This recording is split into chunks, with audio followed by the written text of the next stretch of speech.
Well, thank you, Alex, and welcome, ladies and gentlemen, and thanks to the expert panel we've got assembled tonight.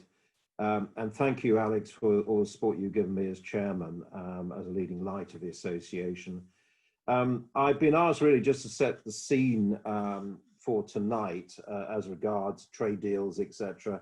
I did work for 10 years in European Parliament for my sins, on trade deals such as Canada and India and Colombia, Peru, and TTIP, the American one, and New Zealand and Japan. I'm sort of setting my remarks in that context. It probably is worth saying that we've timed this. Obviously, tomorrow was meant to be the deadline, the Boris deadline, on deal or no deal, effectively. More time, it looks to be happening. I'm not personally too worried about that. I think it has concentrated the mind.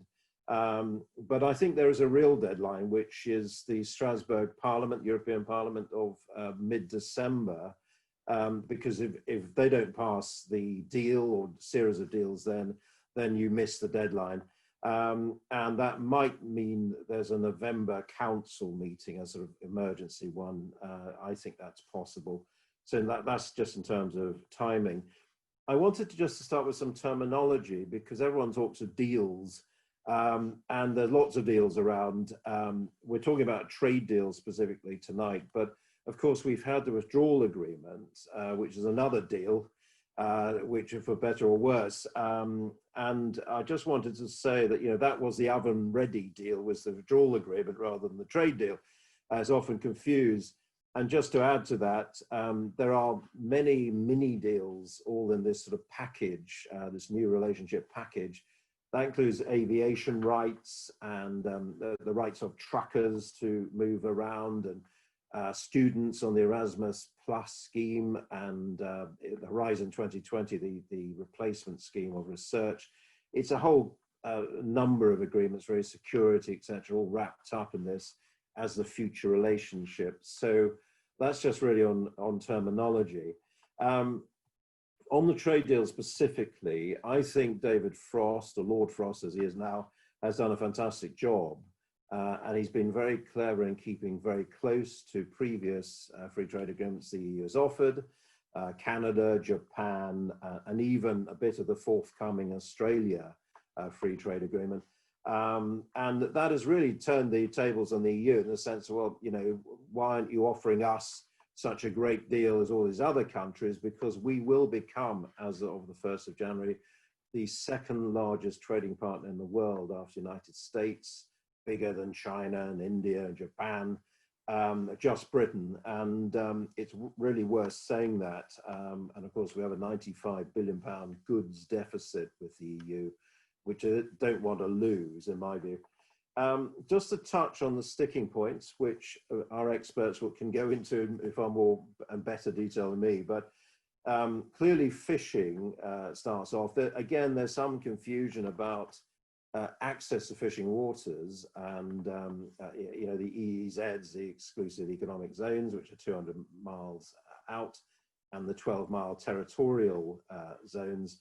That is all United Nations law under the UN, the United Nations Law of the Sea, Convention on the Law of the Sea.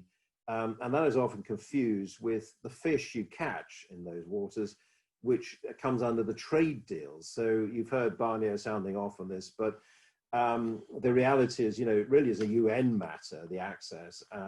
Yes, they can sort of cause trouble and obstacles over the fish actually coming into the EU. But I would say that, we would have different quotas. I know Lee's an expert on fishing, and we might well catch more of what we actually want to eat, which is not the case at the moment. They have a point on that. On the level playing field, or so-called level playing field, I think that's a misnomer. My experience of working on free trade agreements with the EU is that they get too many non-trade issues involved, such as workers' rights and the ILO, whether they sign up to ILO or not, the International Labour Organization, sustainable development, on the environment. And bear in mind, on state aid, which what concerns me, we've already signed up to WTO state aid rules, as we saw with Airbus and Boeing, but you know, what is quite concerning is that the EU has had a number of cases where they're trying to argue that corporation tax rates, like Ireland's low tax and Belgium's low tax, is actually a state aid measure. They lost that case, but they keep coming back. And I had to vote against a common corporation tax a number of times, actually, whilst an MEP. And then thirdly, the third item is, of course, dispute mechanism of the trade deal.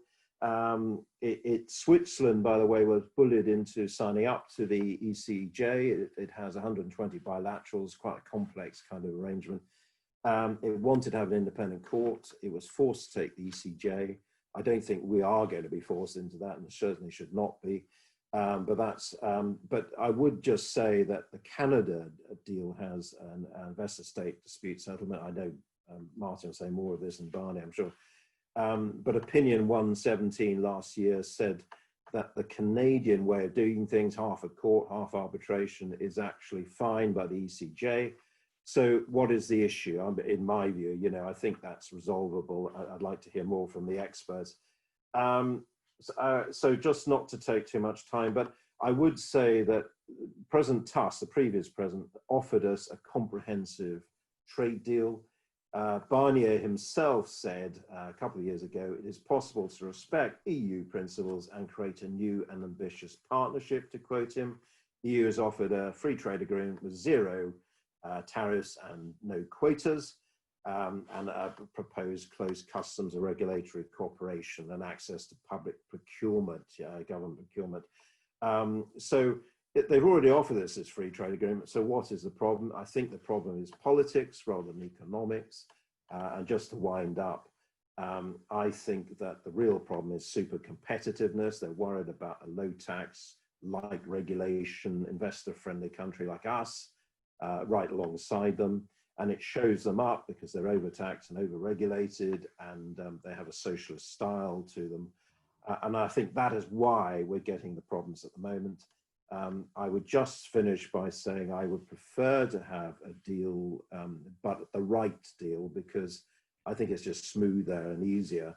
But, you know, I'm quite happy to go along with no deal or Australian deal if they play hardball and, you know, are trying to give us a far worse deal. So thank you for listening.